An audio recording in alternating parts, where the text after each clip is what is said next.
Namaskar. Welcome to another episode of Editorial. You see, there is something called as expectations. There is something called as superseding expectations.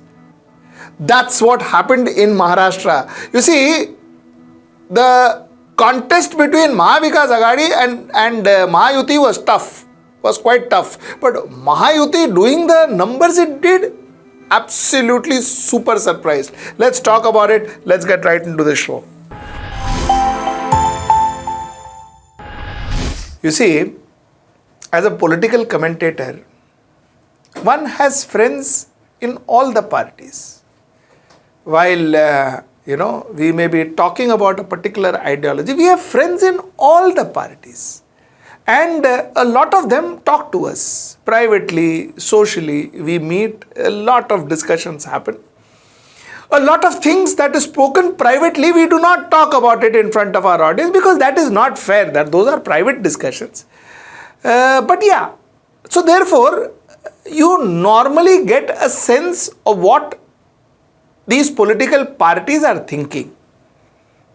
Now, most often than not, what really happens is a political party normally thinks the best case scenario for themselves. The best case scenario. It may not be what they profess. They may profess the best case scenario for themselves, but within also they believe that things could go right for them. That is what normally they believe. Otherwise, they will not be able to fight the election. I hope I have communicated my point. But yet, there is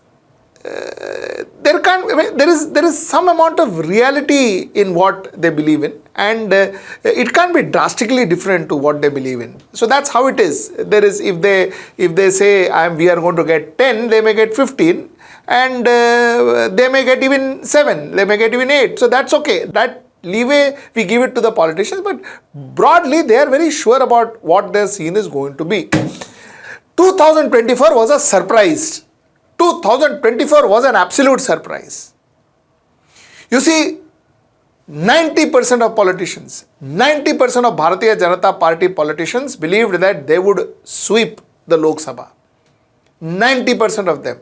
While a lot of people came here and told me about 40 out of 48 we will get, and so on and so forth. But still, internally, they were very sure that they will get 30 plus in Lok Sabha.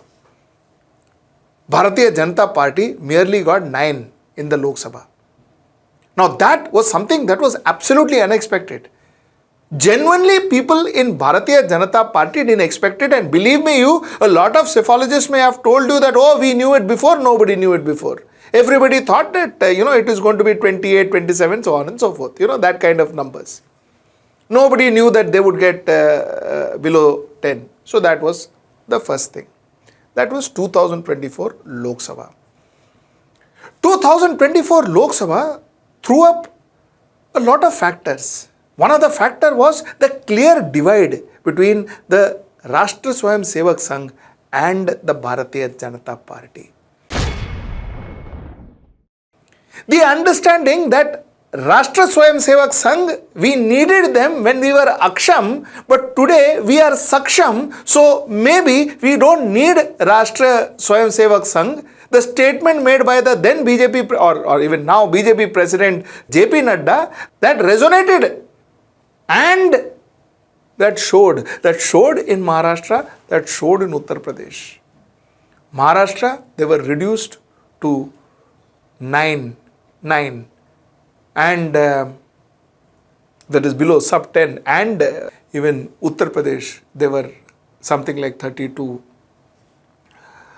So, I think right after June, August 31st to September 2nd, the Rashtra Swayamsevaks Sangh and the Bharatiya Janata Party met in Palakkad.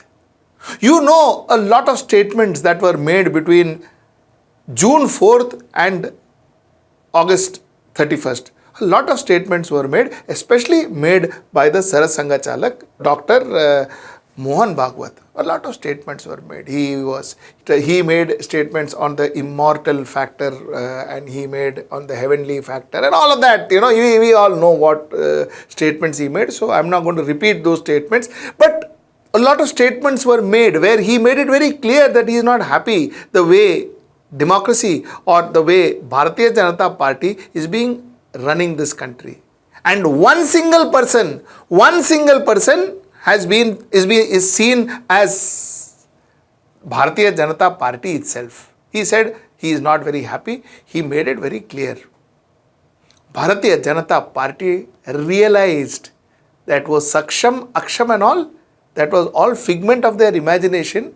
If they need to survive in India, if they need to still dominate India, they cannot do it without RSS. So they went down and I believe they surrendered to RSS and told RSS, Bhaiya, jo hua, so mitti dalo, let us start ahead, let us have a fresh start.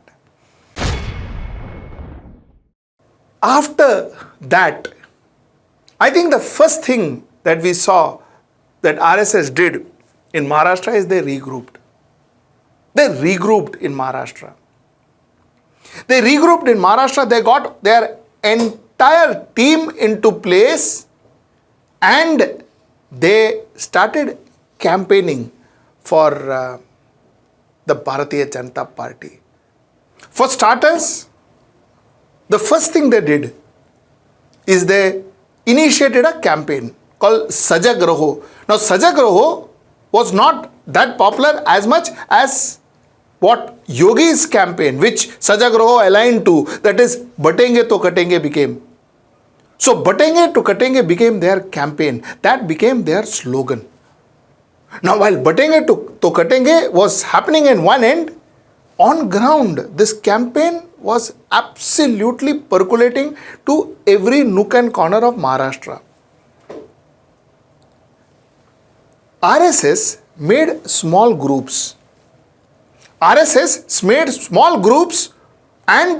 they had close to 60,000 odd group meetings across Maharashtra. So small groups went and met small group of voters and they had close to 60,000 such meetings in Maharashtra. If you remember, your channel too had reported this to you a few months back.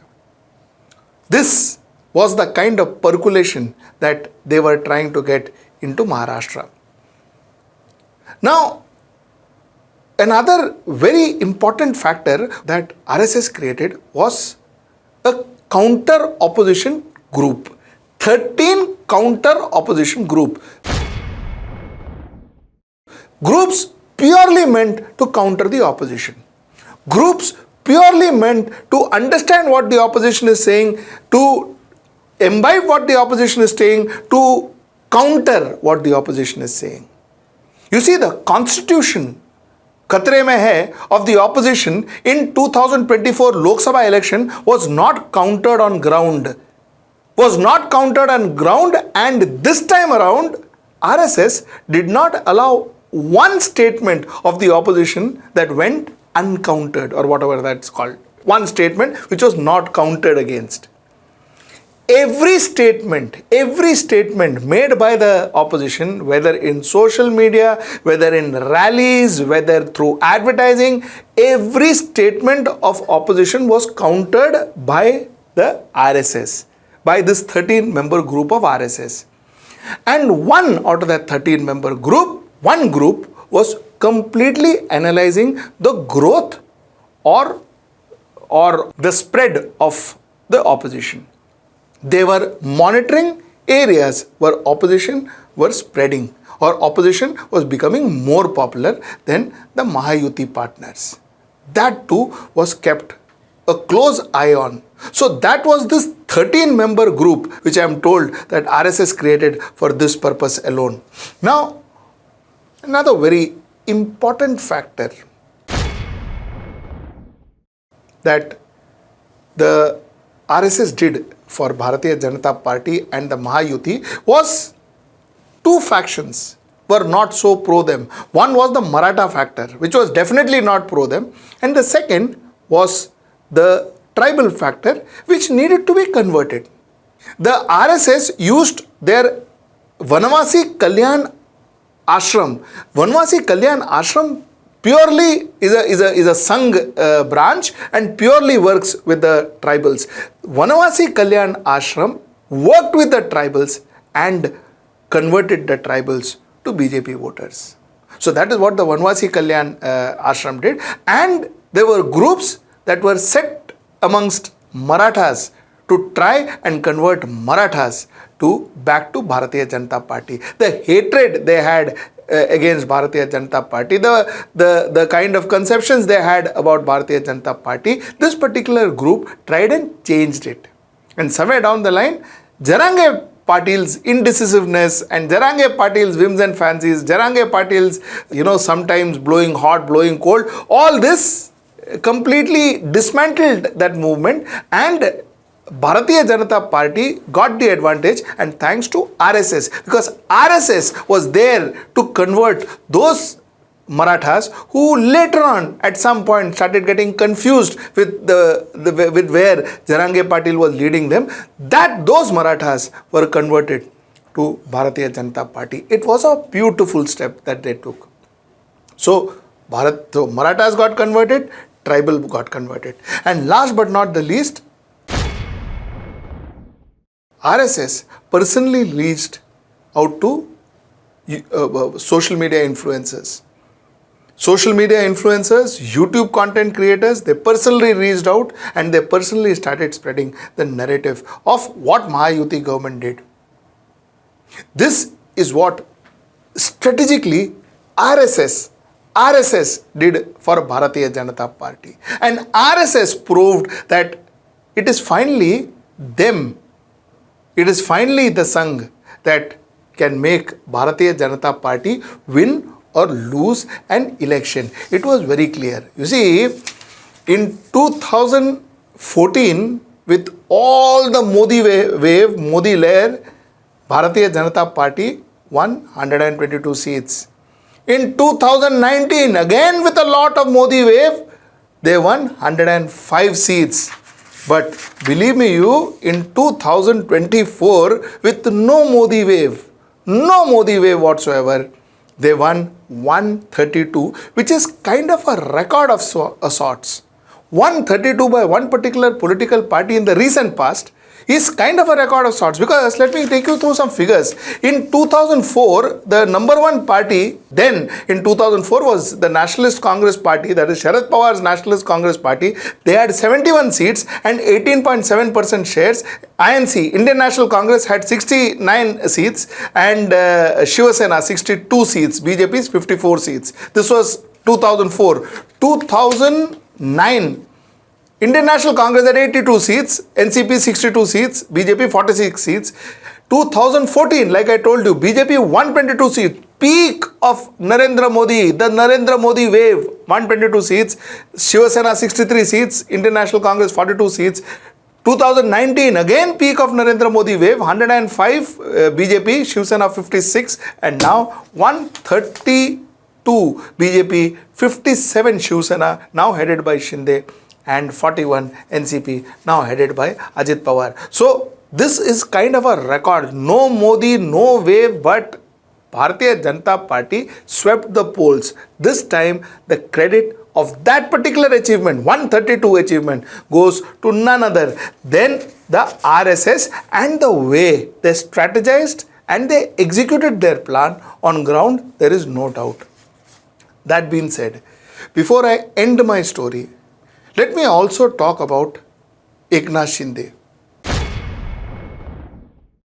You see, Eknath Shinde, when he came in, I don't think anybody took him seriously. Nobody took him seriously. He kept on saying, Mala halkyat geu naka, matlab, don't take me lightly. He kept on saying that, but nobody took him seriously. But what he did on ground and the popularity that he earned on ground was fabulous. Fabulous. People genuinely liked the man. He was not seen as a progress man or as a infrastructure. All that he was not seen like a lot of people talk about. But he was seen as somebody who the people of Maharashtra liked. And some research says that they wanted him to come back. They want him to come back as chief minister. He was the most popular chief minister among the three. First was him, second was Uddhav Thackeray, and third was Devendra Fadnavis. So people of Maharashtra liked Eknath Shinde, loved Eknath Shinde, and were not very aversive of having him back. So Eknath Shinde's contribution to this entire mix cannot be ruled out because his contribution was very effective.